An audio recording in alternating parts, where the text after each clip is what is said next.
अब 7 दिन के लिए हम चलते हैं एक ऐसी यात्रा पर जो सौभाग्य से सावन के महीने के प्रथम दिवस में आरंभ हो गई हमारे लिए।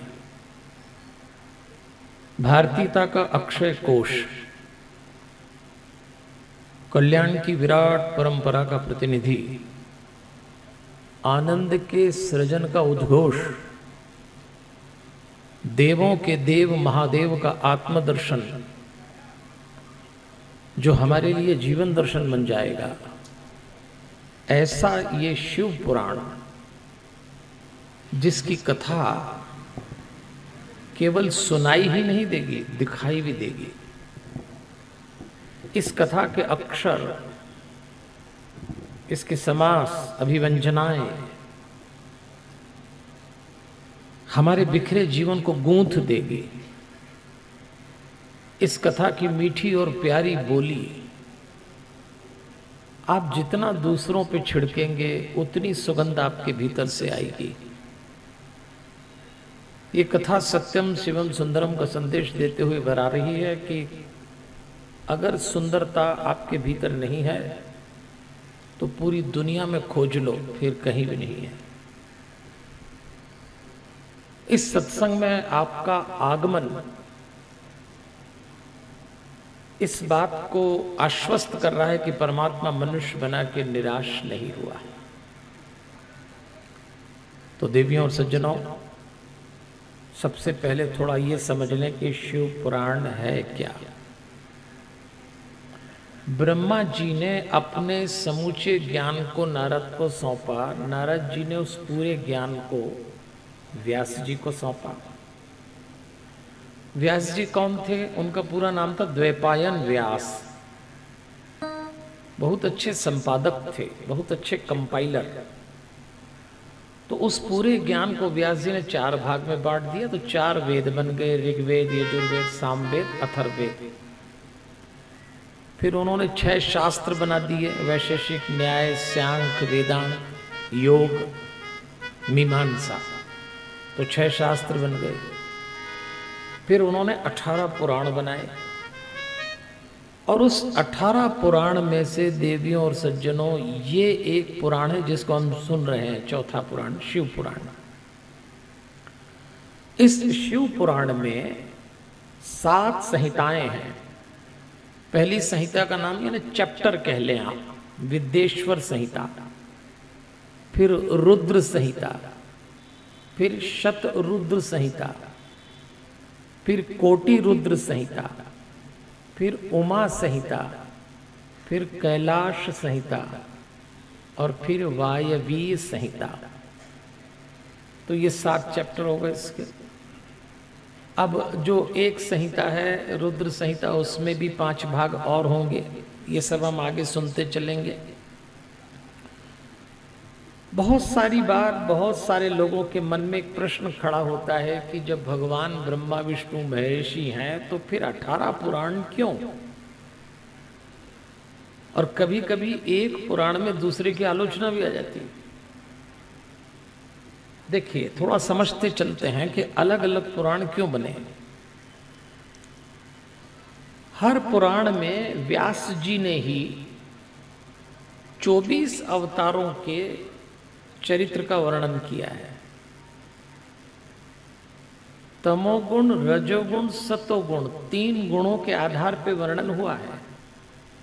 तो हुआ ये कि देवियों और सज्जनों, समय बीतता गया। महाभारत काल में ही मनुष्य के चरित्र में, आचरण में, विचार में गिरावट आ गई। और उसके बाद, उस काल के बाद तो स्थिति ये बनी कि कुछ दूसरे धर्म बन गए सनातन धर्म के साथ, बौद्ध धर्म, जैन धर्म, और सारे धर्म टकराने लगे। फिर शंकराचार्य जी आए, उन्होंने पुनः सनातन धर्म की स्थापना की। लेकिन श्री संप्रदाय के लिए रामानुज जी आ गए, शिव संप्रदाय के लिए विष्णु देव आ गए। ऐसे अनेक गुरु आए, सबकी अपनी कंठी, सबकी अपनी मालाएं, सबके अपने शास्त्र हो गए।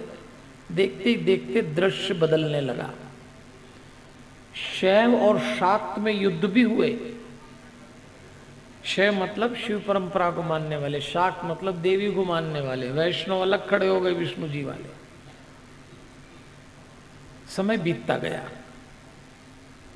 युद्ध भी हुआ, मतभेद भी हुए, जिसको जो समझ में आए उसने ग्रंथ में अपना विषय जोड़ दिया। और एक समय ऐसा भी आया जब हमारे देश पे यवनों का राज्य था, तो बादशाहों को नहाने के लिए जो गर्म पानी किया जाता, उसमें अग्नि जलाने के लिए हमारे शास्त्रों का उपयोग किया गया। सब छिन्न भिन्न हो गया। फिर अंग्रेज आए, अंग्रेजों ने प्रिंटिंग कराई, विद्वानों को जोड़ा। आज जो आप साहित्य हमारे पास देख रहे हैं वो उसी की देन है। गीता प्रेस गोरखपुर ने तो सचमुच उपकार किया। मैं तो 2 संस्थाओं को आज भी याद करता हूं। भारत के साहित्य को आज हम तक धर्म को पहुंचाया किसी ने तो गीता प्रेस गोरखपुर ने। और मानवता की सेवा के लिए अगर श्रेष्ठ काम कोई कर रहा है तो ये हमारा नारायण सेवा संस्थान उदयपुर। तो हम आज यहां तक पहुंच गए। अब देखिए देवियों और सज्जनों, धीरे धीरे स्थितियां कैसी बनती हैं। और आगे हम चलते हैं कि व्यास जी ने कभी नहीं कहा कि आपस में लड़ो, उन्होंने ही 18 पुराण लिखे हैं। लेकिन व्यास जी कहते हैं तुम्हारी जिस देवता में रुचि हो, जिसको तुम मानते हो, जिसमें तुम्हारी श्रद्धा हो, उसको मानो। झगड़ा क्यों करते हो, किसी की आलोचना क्यों करते हो? जैसे हम मनुष्य के शरीर में 10 इंद्रियां हैं, तो हर इंद्रिय की अपनी विशेषता है। आंख, नाक, कान, हाथ, पैर, मलमूत्र की 2 इंद्रियां, तो क्या एक इंद्रिय से दूसरे की तुलना करेंगे? लेकिन लोक विरुद्ध बातें भी हमारे शास्त्रों में आ गई। इसलिए कभी कभी आप कोई पुराण पढ़ो तो कोई दृश्य, कोई विचार ऐसा आता है कि आपको लगने लगता है। और लोग पुराण को हाथ में लेके ही लड़ने लगे, लोग धर्म में तुलना करने लगे, लोग धर्म का अर्थ कुछ और निकालने लगे, तो सारा वातावरण कभी कभी दूषित हो जाता है। और नई पीढ़ी के बच्चे तो सचमुच कहते हैं ये क्या चल रहा है, आपस में ही आरोप, आपस में, इसलिए ये और बिदकते हैं। तो चलिए अपन चलते हैं। अब पुराणों का परिचय हुआ, इससे पहले की कथा में चले। मैं आपको एक छोटी सी कथा सुनाता हूं, ध्यान से सुनना है इस कहानी को। आप आज भी काम आएगी, आगे आपके जीवन में भी काम आएगी। एक माता पिता अपने शैतान बच्चे से बहुत परेशान थे, और वो बच्चा इतना उपद्रवी था कि चैन नहीं लेने देता। तो माता पिता का एक गुरुजी के आना जाना था, महात्मा जी के यहाँ। तो उन्होंने जाके महात्मा जी से कहा कि गुरुजी हमारा बच्चा बिल्कुल कहना नहीं मानता, महंगे से महंगा खिलौना ला के दो तोड़ देता है, नुकसान भी होता है, और बहुत शैतान है, सुनता तो है नहीं। तो गुरुजी ने कहा चलो कुछ इलाज निकालेंगे।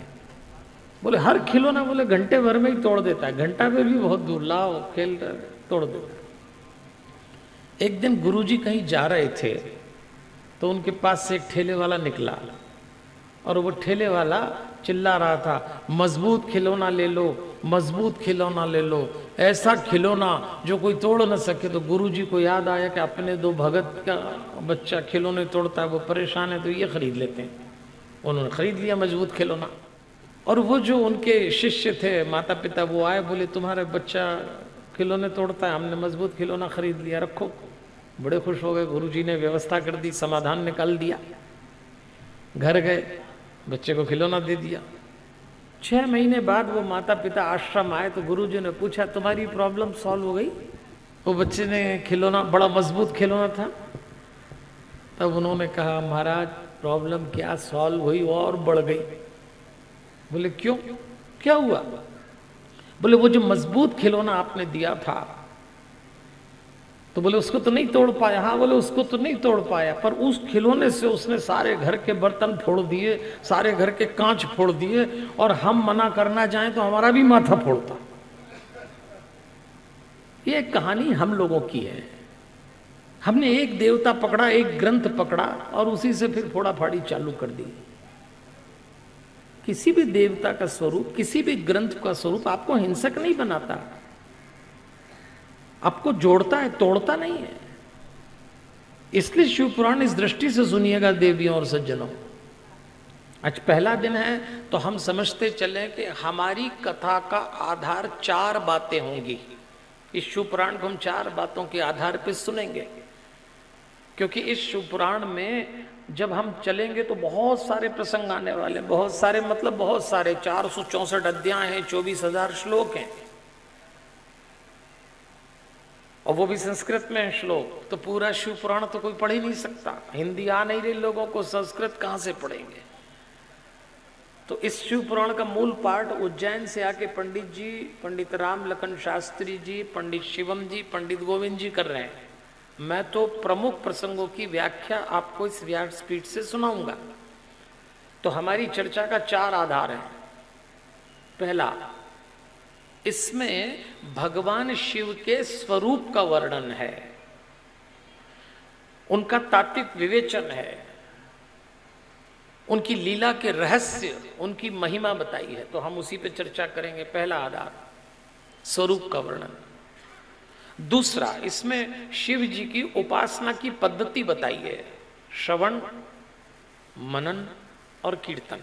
ये हमारी चर्चा का दूसरा आधार होगा। हमारी चर्चा का तीसरा आधार कि इस एक ग्रंथ में 5 ग्रंथ समाये हैं। इस एक ग्रंथ में महाभारत संसार केंद्रित ग्रंथ है, गीता व्यवहार केंद्रित ग्रंथ है, रामायण संस्कार केंद्रित ग्रंथ है, भागवत उद्धार केंद्रित ग्रंथ है, और शिव पुराण परिवार केंद्रित ग्रंथ है।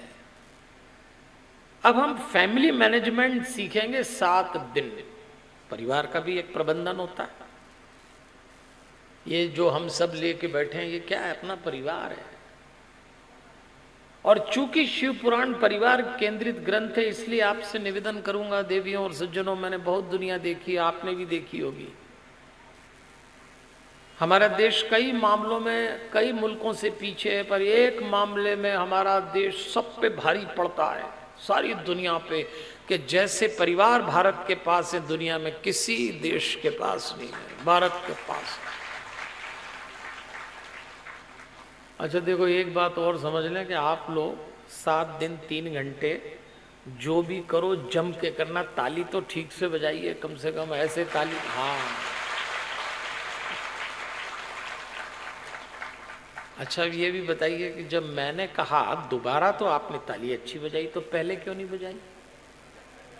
इसीलिए नहीं बजाई कि बहुत सारे लोगों को तो यही नहीं मालूम है वो क्या रहा है, आके बैठ गए। शिव पुराण की कथा चल रही, बहुत दिनों से पोस्टर लगे हैं, समिति के लोगों ने कहा है तो चलो। और ये जो कथा होती ना 3 से 6, 4 से 7, इसको आफ्टर लंच की कथा कहते हैं। सब खा खा के आएंगे और यहीं सोएंगे, अभी देखना। और ये कम वक्त नींद और कभी नहीं आती, कथा में ही आती है, ऐसी मीठी आती, अभी सोएंगे। तो आपको क्या लगता है मैंने ताली मेरे लिए बजवाई, इस महान पावन ग्रंथ के लिए बजवाई? नहीं, आप ही के लिए बजवाई, कि आपको पता लग जाए कि क्यों बैठे हैं और काहे के लिए बैठे। जरा जोरदार ताली बजाइए, फिर चलते हैं। हाँ, चलते रहना है आगे और ताली बजाते भी रहना है। ऐसा ना हो कि ग्रंथ निकल जाए दाएं बाएं से।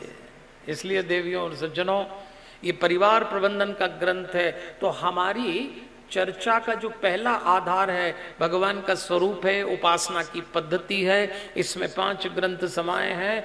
और चौथी बात, 7 दिन में 7 सूत्र सुनेंगे। परिवार प्रबंधन है शिव पुराण। पहले दिन का सूत्र होगा, आज का सूत्र पहले दिन का, स्वयं को जाने। दूसरे दिन का सूत्र कल होगा, माता पिता।